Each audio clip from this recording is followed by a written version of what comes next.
On accueille sur ce plateau Éric Coquerel. Bonsoir, député insoumis de Seine-Saint-Denis, président de la commission des finances. Emmanuel Macron, dans son allocution, qui vous a ciblé, les députés ont choisi le désordre. Vous avez choisi le désordre et au fond, vous êtes responsable de la situation du jour. C'était lunaire, quoi. Excusez-moi, c'est lunaire. Emmanuel Macron, on a l'impression qu'il n'a aucune responsabilité politique dans la situation. C'est-à-dire qu'il se met en dehors, comme s'il n'avait pas été battu aux élections, parce que je rappelle quand même qu'il a des députés qui le représentaient, qui sont présentés aux élections et qui ont été battus. Il explique quand même que la dissolution est de sa responsabilité, qu'elle a pu être incomprise. Oui, d'accord, justement. Donc la dissolution est de sa responsabilité, il dissout l'Assemblée. Il ne suit pas le suffrage universel, quoi qu'on en pense, c'est-à-dire qu'il nomme un Premier ministre qui avait toutes les chances de se planter, puisque c'est le Premier ministre qui représentait le parti qui avait eu le plus mauvais résultat aux élections législatives et qui, à partir de là, a créé une coalition qui n'a jamais eu à l'Assemblée, j'allais dire, le moindre semblant, j'allais dire, de troupes à son appui. On a vu l'autre jour, Aurore Berger est à côté de moi pour en témoigner, on a vu l'autre jour tous les députés du bloc central l'applaudir pour la fin de son mandat, d'accord? Mais ils n'ont quasiment pas été là pendant tout le budget. Il n'y avait personne. Ils étaient divisés entre eux. Donc il a mis Barnier dans des situations absolument impossibles et il fait comme si il n'en avait pas la responsabilité. En tout cas, Éric Coquerel, moi je vous entends depuis 24 heures, vous à la France Insoumise, appelé à la démission du président de la République. Il dit « je mènerai mon mandat jusqu'à son terme ». Donc là, de ce point de vue-là, je vais vous dire une chose, on va en parler. Mais alors son allocution ce soir me donne encore plus envie de pousser à sa démission. Parce qu'on voit bien que c'est lui qui est le problème. C'est-à-dire qu'il a créé une situation de désordre et de chaos dans ce pays. Il crée des élections, il ne veut pas suivre le résultat de ces élections, et il prétend en plus que c'est l'Assemblée nationale, puisqu'il parle des députés en général. Alors, je pense qu'il ne parle pas des députés, évidemment, qui n'ont pas voté la censure, oui. La censure, mais je vous ferai remarquer qu'il y a 330 députés qui votent la censure, c'est quand même très majoritaire. Donc moi, je trouve que cette manière de se placer au-dessus de la mêlée comme ça, et de penser qu'on va tenir 3 ans au-dessus de la mêlée avec, je suis d'accord avec vous, chacun pense à sa manière qu'il agit pour l'intérêt général, mais on ne peut pas imaginer un gouvernement comme ça, dans les limbes, qui va tenir 3 ans. Sur quelle politique? Dès qu'on va rediscuter le budget en janvier, c'est très bien. Il annonce, moi je suis d'accord avec le budget, la loi spéciale. Voilà. Parce que on va, Éric Coquerel, parler effectivement de la question budgétaire qui a été abordée. Quel regard est-ce que vous portez là sur visiblement ce dialogue qu'il y a entre Aurore Berger et Jérôme Guedj? Est-ce que vous pourriez rentrer dans la danse? Ou est-ce que c'est vous, nouveau Front Populaire, seulement le nouveau Front Populaire, et sinon c'est la démission du président? Bon, déjà, de toute façon... le dialogue avec les macronistes, il est exclu. Ils considèrent de toute façon que LFI, on ne discute même pas avec eux. J'observe juste une chose quand même, je leur dis comme ça, c'est qu'en juillet, c'était pas ça. C'est pas ce que dit Jérôme Guedj. Moi, j'ai toujours tenu la même position et en juillet, pareil, et j'ai été élu face à vous et face au Rassemblement national. Vous saviez que vous n'aviez pas de problème dans votre circonscription. Mais ailleurs, c'était pas si évident. Ça n'a pas été le discours de M. Attal, ça n'a pas été le discours de M. Macron. Pourquoi? Parce qu'à ce moment-là, et sur proposition, je ferai remarquer le premier qui l'a proposé, de désistement au deuxième tour, quand on était 3e, c'est Jean-Luc Mélenchon. Ça a été la position après de toute la gauche. D'accord. Éric Coquerel, on va pas refaire l'histoire des législatives. Là, la question qui est posée, c'est qu'il y a une partie de vos alliés, Éric Coquerel, qui tendent la main au bloc central. J'observe simplement qu'aujourd'hui, le discours de M. Attal ou M. Macron a changé. Nous sommes en dehors et nos électeurs, du coup, on l'enregistre pour la prochaine fois, ne sont pas les bienvenus pour essayer de sauver des députés macronistes. La question, ce n'est pas les électeurs, la question, c'est les députés et l'attitude et les votes des députés. Les électeurs écoutent ce qui se passe. Et je pense que c'est par rapport à l'avenir, par rapport au danger de l'extrême droite, c'est une grande responsabilité qu'ils prennent. Maintenant, je vous réponds sur la deuxième question. Ah, merci. D'accord? On parle de quoi, là? On ne parle pas d'étiquette, on parle de programme. Comment voulez-vous imaginer, 2 secondes, que nous fassions une coalition commune, ou je ne sais quoi, avec des gens qui, par exemple, jeudi dernier, ont organisé une obstruction à l'Assemblée jusqu'au bout pour qu'on n'abroge pas la réforme des retraites. Comment voulez-vous que nous fassions une coalition commune avec des gens qui étaient les plus offensifs contre toute taxation des ultra-riches et des grandes entreprises lors de la discussion budgétaire? Entre vous et le RN, parce que vous avez des positions communes. Comment voulez-vous qu'on fasse une coalition avec des gens qui, depuis quelque temps, par exemple, sur l'AME, pour essayer... Éric Coquerel, dites-le en regardant Jérôme Guedj, puisque c'est ce qui me posait la question. Ah oui, mais sauf que Jérôme Guedj, pour l'instant, ne m'a pas proposé de faire une coalition. J'entends pas, il va peut-être le dire plus clairement. Alors si Jérôme Guedj m'explique que l'issue, c'est une coalition avec ceux qui, en réalité, sont sur une position économique et sociale totalement à rebours, qui ont mis le pays dans la catastrophe où on est, qui ont fait le macronisme pendant 7 ans, Jérôme, il n'y a pas de problème. Lui, je le tutoie, donc je le dis. Tout le monde se tutoie sur ce plateau-là. Non, pas tout le monde. Pas tout le monde. Je tutoie Jérôme, donc je le fais. Mais ça sera non. Ça sera non. Pourquoi nos électeurs ne nous... Alors, Jérôme Guedj, il n'a pas voulu le label NFP, donc quelque part, il peut parler en son nom. Mais tous les autres députés socialistes, nos électeurs nous ont élus sur un programme. Voilà. Oui. Et laisser penser que pendant 3 ans maintenant, on va faire un programme qui sera un espèce de je ne sais pas quoi, qui sera en réalité la perpétuation du macronisme. Je vous assure, moi j'étais à la manifestation cet après-midi de la fonction publique, très nombreuse. C'est pas du tout la ligne de l'électorat. Jérôme Guedj vous répond et ensuite je voudrais qu'on entende Jean-Philippe Tanguy. Mais moi je veux qu'on soit absolument clair. Je redis que notre proposition est de partir d'un Premier ministre issu de la gauche, porteur des priorités du programme du Rassemblement de la gauche et des écologistes qui s'appelle Nouveau Front Populaire. Moi, je n'ai pas pris le logo NFP. J'ai eu une candidature soutenue par la France Insoumise face à moi. Mais ça ne m'a pas empêché, parce qu'on ne peut pas me suspecter de ne pas être un homme de gauche, d'avoir défendu un certain nombre de ses propositions. Mais la réalité oblige, la réalité électorale, de dire qu'on ne peut pas appliquer 100% de ce programme-là. Et donc, si on veut, et c'est le vieux débat qui traverse la gauche, Éric, depuis un siècle, c'est de savoir si on prend des prises d'avantage quand on peut le faire, ou est-ce qu'on promeut le grand soir en permanence. Voilà. Là, en l'espèce, si on peut faire des avancées... Ce que nous avons toujours dit, d'accord ? La même chose d'ailleurs que Lucie Castet, ou même qu'Olivier Faure, puisque j'étais aux universités d'été du PS et que j'ai répété la même chose. Nous avons toujours dit, nous voulons un gouvernement qui porte le programme du Nouveau Populaire, parce qu'à l'époque, c'était déjà l'idée de faire quelques points un peu communs, ceux qui étaient pour ça, pour faire une espèce d'alliance avec les macronistes. N'oublions pas. Et nous avons dit que les compromis, on les trouverait avec l'Assemblée. Et c'est d'ailleurs exactement ce qui s'est passé sur le budget. Donc tu es d'accord pour chercher des compromis, avec l'Assemblée nationale. Nous ne sommes pas pour aller chercher des compromis avec M. Attal, qui ne changera rien de politique, parce que nous savons... Mais c'est là qu'il y a une contradiction, Éric. Mais non, c'est pas une contradiction. Il y a une contradiction majeure dans la situation dans laquelle on est, si on veut offrir à la fois des avancées pour nos concitoyens sur les combats que nous menons. On ne peut pas être dans la posture agentatoire. Jérôme, juste 2 secondes. Nous avons prouvé une chose lors de la discussion budgétaire à laquelle tu étais, d'accord ? Nous avons prouvé sur le PLFSS et le projet de loi de budget de l'État que nous étions capables de faire passer des mesures, par exemple, de taxation des ultra-riches ou de taxation des grandes entreprises ou de cotisation sur les dividendes dans le projet de loi de finances que jamais aucun macroniste n'aurait accepté comme discours commun. Il se trouve que dans l'Assemblée, il y a des majorités à un moment donné concrètes qui peuvent se faire sur nos bases. Ça, oui. Imaginez qu'avec M. Attal, on fasse un programme commun qui fait que M.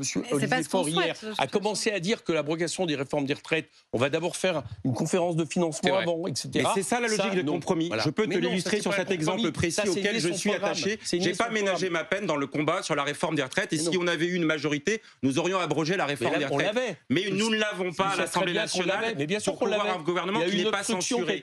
Et que par conséquent, oui, mais faut pas vendre du rêve quand c'est pas possible. Elle aurait pu être votée, elle serait partie au Sénat, elle se serait enlisée au Sénat. Donc à un moment donné, il faut être pragmatique pour avoir des victoires. La victoire qu'on peut avoir sur ce sujet précis, la victoire qu'on peut avoir sur ce sujet précis, y compris en embarquant les autres forces politiques, c'est de regarder dans quelle mesure on fait un compromis. Ça peut être en l'espèce, je le dis, un gel ou une suspension de la réforme des retraites, en renvoyant à 2027 le sujet de la réforme des retraites et en le faisant trancher par les Français à l'élection présidentielle. C'est clair, vous ?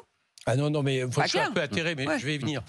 Pas très clair. Ouais, depuis juillet, et là c'est un point que je donne à Europe Berger, M. Macron tente la même chose. Il a perdu les élections et il tente d'introduire une fiction qui serait, il n'y a pas de problème, je reconstitue une espèce de coalition qui va me permettre de poursuivre la même politique. Parce que dans toute notre discussion, on ne discute pas du fond. Qu'est-ce que veut Emmanuel Macron ? Il veut poursuivre cette politique, quand même, qui est une politique d'offre, de compétitivité, en gros, qui a été d'avantager de manière outrageuse les revenus de la finance pour faire en sorte que les capitaux arrivent en France, globalement, d'accord ? Produisant les inégalités les plus grandes.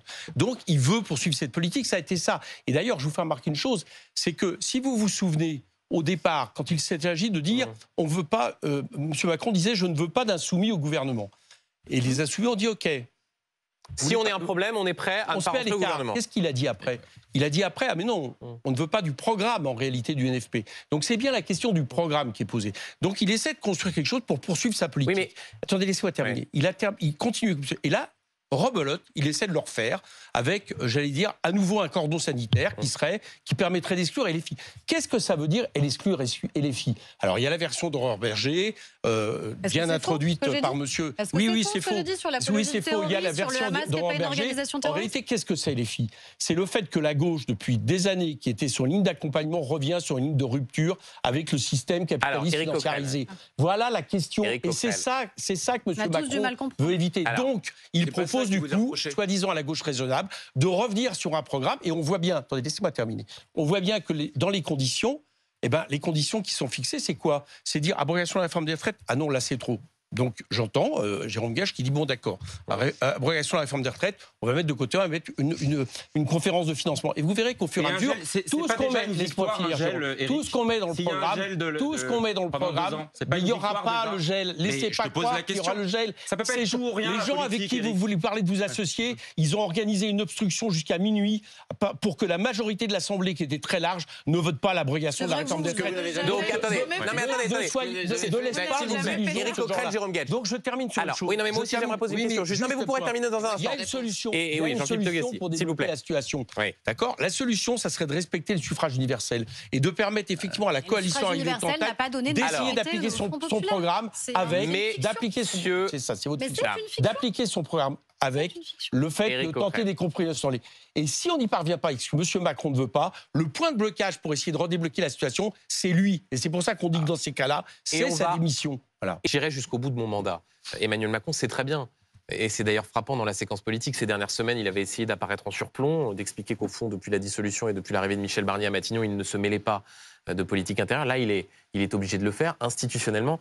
C'est un président fragilisé qui a pris la parole ce soir. Non, mais c'est même pas qu'il est en surplomb, là, c'est qu'il est dans la stratosphère. Premier point, je ne sais pas ce que nous faisons ici à organiser une édition spéciale ou quoi que ce soit, parce que Emmanuel Macron n'a rien dit. La situation justifie, Natacha Polony. Et merci d'être là, d'ailleurs. Et c'est important pour les Français d'avoir des débats de fond et des débats politiques. Mais le prétexte de cela, l'intervention du président de la République, pardon, mais il n'y a rien dedans, mis à part l'idée que rien n'est de sa faute. C'est-à-dire que, tout de même, les institutions sont dans un état absolument tragique, mais ça n'est pas lui. C'est-à-dire que, et d'ailleurs, c'est très intéressant, la comparaison avec Notre-Dame. C'est-à-dire que, en gros, la France a cramé, il y a un incendie terrible, il y a des incendiaires. Et lui va rebâtir en 5 ans parce que, alors ce sera en 30 mois cette fois-ci, c'est ce qu'il nous a expliqué, ça va être absolument formidable. Qu'est-ce qu'il aurait pu dire, Natacha Polony? Vous dites qu'il dit rien, mais qu'est-ce qu'il aurait pu dire pour débloquer la situation? Premier point, c'est cela. Voilà, il aurait pu annoncer quelque chose aux Français, leur dire exactement où on en était, en admettant que nous sommes dans une crise politique, institutionnelle, démocratique grave, et qu'il en est légèrement responsable. Deuxième point. Il faut partir du principe que tant que nous ne sommes pas à une élection présidentielle, la Chambre actuelle est telle que de toute façon, rien ne peut en sortir. Personne, il faut le rappeler parce que visiblement tout le monde ne le comprend pas, personne n'a gagné les dernières législatives. Personne. Donc personne ne peut se prévaloir du vote des Français. Pourquoi? Parce qu'il y a eu un premier tour qui a donné la dynamique au Rassemblement national et ensuite des désistements et donc un second tour qui a montré que 2/3 des Français ne voulaient surtout pas du Rassemblement national. Donc il n'y a pas de victoire. C'est pour ça que je trouve absolument effarant que les uns et les autres veuillent absolument mettre en place leur programme. En revanche, il faut, dans le temps qui nous sépare d'un prochain grand débat de fond que les Français pourront trancher, parce que c'est nécessaire. Les précédentes élections ont été enjambées. On n'a pas tranché les véritables problèmes sur ce qu'on doit faire de l'école. Les résultats en mathématiques des élèves français, nous sommes derniers de l'Union européenne, c'est une tragédie. Tout ça n'a pas été tranché parce qu'Emmanuel Macron n'a pas voulu en 2022, parce qu'il a organisé des élections législatives dans l'urgence, donc ça doit être tranché. En attendant, il faut que des gens de bonne volonté s'entendent, travaillent ensemble à peu près pour que ça tienne, en sachant qu'il n'y aura pas de rupture. Les Français veulent une rupture. Les Français veulent une rupture, mais elle ne peut pas venir dans l'état actuel de l'Assemblée. C'est ça qu'il faut admettre. Les Français veulent une rupture, mais il ne faut pas la faire. C'est pas qu'il ne faut pas, c'est qu'on ne peut pas. Les Français veulent la faire et vous proposez qu'on fasse l'inverse. Vous comprenez que Éric Coquerel, vous comprenez que ça ne peut pas tenir. Alors, vous ne pouvez pas dire ça pendant 3 ans. Je vais vous expliquer un truc mathématique. Parce que vous admettez vous-même que les Français la veulent. Je vais vous expliquer, Éric Coquerel, un truc mathématique. Oui, quand vous avez 3 tiers et que vous avez en fait une séparation, vous avez 2 tiers qui ne veulent absolument pas du Rassemblement national. Ils ont fait un front républicain pour ça. Vous avez 2 tiers qui veulent la rupture, c'est votre tiers à vous, et c'est le tiers du Rassemblement national, mais qui ne s'entendent pas sur le type de rupture. Et ensuite, vous avez, je termine, 2 autres tiers, qui sont celui du Rassemblement national et celui du groupe central, qui ne veulent pas de ce que vous incarnez, vous les insoumis. Donc on fait quoi ? Je sais que vous respectez le suffrage populaire. Bien sûr, et je viens de vous le dire. J'estime que la souveraineté populaire, c'est important. Où le bas blesse, c'est que vous dites, il y a une majorité de Français qui veulent la rupture. Oui. Mais comme on est dans la situation... Alors, vous n'avez pas bien compris. Si, j'ai entendu. Vous n'avez pas bien compris. Vous n'êtes pas les seuls à vouloir la rupture. Oui, mais vous remarquerez que, par exemple, il y a une majorité de Français qui veulent l'abrogation des réformes des retraites et même une majorité à l'Assemblée nationale. Il y a une majorité de Français qui veulent taxer les ultra-riches et les grandes entreprises et une majorité à l'Assemblée nationale. Oui, mais pourquoi vous avez expliqué que vous ne voteriez jamais, par exemple, si c'était le Rassemblement national qui proposait l'abolition de la réforme des retraites. Éric Coquerel, vous terminez, la solution que vous proposez, c'est-à-dire un gouvernement technique qui, en gros, en réalité, continuera à peu près la politique de M. Macron, parce que c'est ça, le gouvernement technique, qui est en discuté, ça ne tient pas 3 ans. Ça ne tient pas 3 ans parce que ça a des effets, ça a des conséquences, ça augmente les déficits, ça baisse la croissance, ça empêche les investissements en matière écologique, etc. Je vais vous dire une chose. C'est bien pour ça que la solution, c'est des présidentielles anticipées. J'ai expliqué aujourd'hui même dans Marianne que si Emmanuel Macron avait un tout petit peu de hauteur, il annoncerait aujourd'hui, Française, je vais démissionner dans un an. Voilà. Tout juste. Non, pas ce que vous demandez. Pas ce que vous demandez. Parce que s'il démissionne maintenant, on ne peut pas avoir d'élections législatives et on n'a que 40 jours pour organiser une présidentielle. C'est-à-dire qu'on a 2 nouveaux pour laisser le temps d'organiser une élection présidentielle dans un an. Et un vrai débat. Et un vrai débat. Et c'est effectivement pas la même chose que vous proposez puisque vous souhaitez. C'est pas la même chose que M. Macron qui dit je reste 5 ans, je ne bouge pas. On est d'accord. On va essayer de continuer la politique pour être coûte que coûte. Il y en a qui ne veulent s'allier avec personne. Et là, c'est la question qui va être posée à la France insoumise. Et parce que la France insoumise a dit on ne passe pas de compromis. Non mais vous me fournissez une transition toute trouvée, mais allez-y. Non, et entre ces 2 blocs-là, c'est-à-dire le Rassemblement national, 140 députés, la France insoumise, 71, si je ne m'abuse, aujourd'hui. Le Front populaire, c'est pas une alliance. Excusez-moi, vous dites on veut s'allier avec personne. Je pense que c'est une alliance électorale. Mais non, c'est une alliance sur un programme. Oui, vous ne voulez pas sortir de cette alliance puisque vous dites que discuter avec les macronistes. Et les filles ne disent pas on veut s'allier avec personne. Bon, en tout cas, le NFP, c'est la coalition qui est arrivée. J'entends bien. Alors vous restez dans votre tiers, mais le tiers ne peut pas faire la majorité. Donc c'est pour ça que ça pose une question. Et donc si vous ne voulez vous les allier avec personne et que personne ne veut s'allier avec le Rassemblement national, il reste 366 députés qui vont du Parti communiste jusqu'à LR, en passant par les indépendants, les socialistes, les écologistes. Est-ce que parmi ces 366, il y en a 289 qui peuvent, peut-être à l'allemande et peut-être qu'on n'y est pas encore mûr, mais essayer de définir une espèce de cadre commun pour conduire la barque pendant 30 mois? Je ne dis pas que c'est idéal, mais en tout cas, c'est l'information qu'on a ce soir.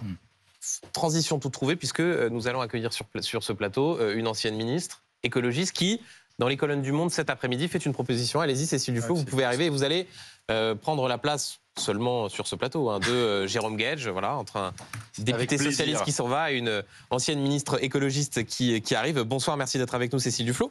Et de fait, vous dites dans les colonnes du Monde cet après-midi, mon option est la constitution d'une coalition climat et sociale qui doit aller des écologistes au bloc central, qui exclut donc celui que vous avez à votre gauche, Jean-Philippe Tanguy, là-dessus pas beaucoup de surprises, mais aussi Éric Coquerel qui est à l'autre bout, député insoumis de Seine-Saint-Denis, président de la commission des finances. Ça veut dire que la solution, elle se fait avec les écologistes et Aurore Bergé. Est-ce que vous avez vu des éléments qui vous paraissent encourageants dans la prise de parole du président de la République? J'ai écouté Emmanuel Macron, qui vraiment, mais là je partage ce qu'a dit Natacha Polony dans les grandes largeurs, c'est qu'en fait, il a non seulement rien dit, donné des leçons, expliqué que tout le monde avait fait n'importe quoi, que lui était formidable. Enfin, en fait, je pense qu'il serait mieux qu'il se taise et qu'il laisse les parlementaires travailler. Et ensuite, ce que je dis, comme citoyenne engagée, directrice d'une ONG qui lutte contre les inégalités, c'est que nous sommes dans une situation extrêmement périlleuse. qu'est-ce qu'on fait dans cette situation extrêmement périlleuse? Et vous tous, vous avez redit les choses dans un sens et dans un autre. Il n'y a pas de majorité à l'Assemblée nationale. Et j'ai écouté aussi avec beaucoup d'attention Jean-Luc Mélenchon qui s'est exprimé sur TF1, qui explique, et il a une ligne, une stratégie, c'est pas nouveau chez Jean-Luc Mélenchon, il est très constant, et un objectif, sa candidature à la présidentielle, son programme, il a dit, on est le seul parti qui a un programme. Et donc, ils ne sont pas du tout dans cette optique qui est, je crois, la seule possible. C'est-à-dire que ça n'est pas une question d'être raisonnable, c'est juste une question de raisonner. Qu'est-ce qu'on fait avec cette Assemblée telle qu'elle est aujourd'hui? Ça signifie effectivement qu'un certain nombre de gens vont dire « nous n'allons pas appliquer tout notre programme, de toute façon on ne peut pas ouais. ». Et ça veut dire aussi à ceux qui sont issus de l'ancienne majorité d'Emmanuel Macron, vous n'allez pas pouvoir continuer comme avant. Alors, vous ne pouvez pas penser que vous avez gagné et que le président de la République décide encore. Ce que je dis, c'est que mes collègues qui sont présents dans 80 pays dans le monde, ils nous regardent avec énormément d'inquiétude. Parce que c'est la France, mais ça n'est pas que la France. Juste après l'élection de Donald Trump, fragiliser la France, c'est-à-dire que la démocratie ne fonctionne plus. On peut être d'accord ou pas d'accord, hein. Je pense que l'alternance politique, c'est même plutôt sain pour la démocratie. Mais aujourd'hui, on est bloqué. Et quand on regarde l'état des positions des uns et des autres, et aussi la déclaration du président de la République, on se dit, on va continuer comme ça pendant des semaines et des semaines. Et ça, pour tous les gens qui ont besoin que l'État fonctionne, que les services publics fonctionnent, on ne peut pas rester dans cette situation. Donc je regarde ce qui existe, quel est l'état des positions des uns et des autres, et donc ce qui est possible. Et je vais vous dire une chose, c'est très inconfortable. Et je constate aussi que beaucoup de gens, y compris dans la société civile, et je le comprends, se planquent en disant « Ouh là là, en ce moment la politique, ce qu'il faut faire, c'est surtout pas s'en mêler ». Mais j'ai des convictions qui sont des convictions de longue date, que personne ne pourra m'enlever, qui n'ont pas changé, mais en revanche, je garde les yeux ouverts sur la réalité politique. Et vous excluez donc Éric Coquerel de cette... Non, je prends... je voudrais qu'on entende Éric Coquerel justement mais je veux juste dire, je peux dire à Éric, je prends acte de la ligne politique de son patron, que je connais très très bien, qui est très constant, mais qui est très clair. Et juste Cécile Duflot, Éric Coquerel, je vous en parle dans un instant, puisque vous citiez la prise de parole de Jean-Luc Mélenchon. Jean-Luc Mélenchon qui a parlé sur l'allocution du président, d'un bavardage creux et prétentieux en donnant des leçons à tout le monde de la vie du Parlement. C'est ce que M. Macron a qualifié d'anti-républicain. Il n'a jamais été élu dans aucune assemblée. Il redemande sa démission cet été. Il a élu pour ça, il l'a dit, lui est génial, tous les autres sont des imbéciles. Le général de Gaulle est parti quand il a eu le sentiment de n'être plus soutenu par les Français. Voilà Jean-Luc Mélenchon qui donc, une nouvelle fois ce soir, chez nos confrères de TF1, rappelle sa demande d'une démission du président de la République. Éric Coquerel, est-ce qu'en rappelant et en martelant cette volonté qu'Emmanuel Macron quitte le pouvoir, ce à quoi il vous répond ce soir, est-ce que vous ne vous placez pas en marge de tous les partenaires avec lesquels vous aviez essayé de trouver une solution politique? Je crois que je ne suis pas du tout en marge de la population française. Je ne sais pas si je suis en marge de quelques groupes politiques, mais alors par rapport à ce que pense le peuple français, manifestement, apparemment, à 64%, je ne me sens pas en marge du tout. Enfin, je vous réponds. Et même par rapport à ce qu'ont pensé nos électeurs, ils ont mis un bulletin de vote NFP, je ne me sens pas en marge. Et si je vous dis ça, je le répète encore aujourd'hui, j'étais un député qui était présent à une manifestation de plusieurs dizaines de milliers de personnes, de tous les syndicats cet après-midi. Je peux vous assurer que la ligne qui consiste à expliquer qu'on va faire une coalition avec des gens qui font une politique absolument désastreuse pour le climat, désastreuse pour l'égalité, désastreuse même d'un point de vue, j'allais dire, sécuritaire et autoritaire, là, ils ne comprennent pas. Donc, je vous réponds là-dessus. Je voudrais revenir par rapport à Cécile, qui est non seulement de gauche, mais qui est une amie. Oui, bien sûr. Je ne comprends pas la position qui peut être prise de ce type. Pourquoi? Parce que Cécile, elle dirige Oxfam avec qui nous faisons beaucoup de choses, qui dénonce toute la question des dégâts du néolibéralisme dans le monde, en termes de développement des inégalités, de non-réponse à l'urgence climatique, etc. Il y a une urgence. Et donc, on va nous expliquer que là, au moment où le pouvoir néolibéral est dans la difficulté, nous l'avons censuré, nous l'avons battu dans les urnes, eh bien l'urgence, ça va être d'exclure la force qui est quand même la garante à gauche aujourd'hui d'une ligne de rupture, et on va aller faire une coalition avec ceux-là même qui pratiquent cette politique. Mais c'est inentendable. Est-ce qu'on peut considérer que c'est inentendable? C'est quoi le plan? Y compris pour ce que vont vivre les Français. C'est quoi le plan demain et après-demain, Éric? Parce que c'est ça mon problème. Mais Cécile, le plan, ça ne peut pas être de gouverner avec quelqu'un qui, comme M. Attal, par exemple, explique et contre toutes les taxations que tu as toi-même proposées avec Oxfam. Bien sûr, et qu'on continue de défendre. Et il faut que ce gouvernement... À l'Assemblée, c'est eux qui sont montés le plus férocement, y compris sur les quelques articles que M. Barnier proposait à ce niveau-là. C'est pour ça que je dis qu'il faut que ça bouge. Qui, quand on leur dit qu'il faut des investissements... Comment peux-tu penser et laisser... Non, mais ce qui est grave, c'est que tu laisses aux électeurs l'illusion qu'il pourrait bouger et que donc l'issue politique de la défaite du macronisme, ça serait de permettre aux macronistes de revivre. Parce que c'est ça que vous êtes en train de proposer. Qui vous? Alors, Cécile Duflot en quelques secondes et ensuite, je voudrais qu'on aille retrouver Léopold Audebert à l'Élysée. Très rapidement, Je vais juste répondre parce que les électeurs, ils ont fait quelque chose de très intéressant. Ils se sont mobilisés en masse pour dire qu'ils ne voulaient pas de l'extrême droite. Et même des électeurs macronistes à plus de 40%, même avec des instructions de ne pas voter pour les candidats LFI, ont voté pour les candidats LFI. Donc le mandat qui a été donné à cette Assemblée, il est clairement de s'opposer aux mesures d'extrême droite. On peut être content, pas content, c'est une réalité. Excuse-moi, mais ça fait pas un programme. Si c'est le seul programme, M. Tanguy sera bientôt ministre de ce pays. S'il vous plaît, Natacha Polony. Il y a 2 tiers des Français qui sont contre votre programme, c'est ça aussi le problème. Mais non, ils n'ont pas voté pour votre programme et Cécile Duflot a raison de rappeler que vous avez été élu en partie avec des voix de la droite et des macronistes. Quand vous regardez tous les sondages, abrogation de la réforme des retraites, taxation de... S'il vous plaît, messieurs, dames, s'il vous plaît.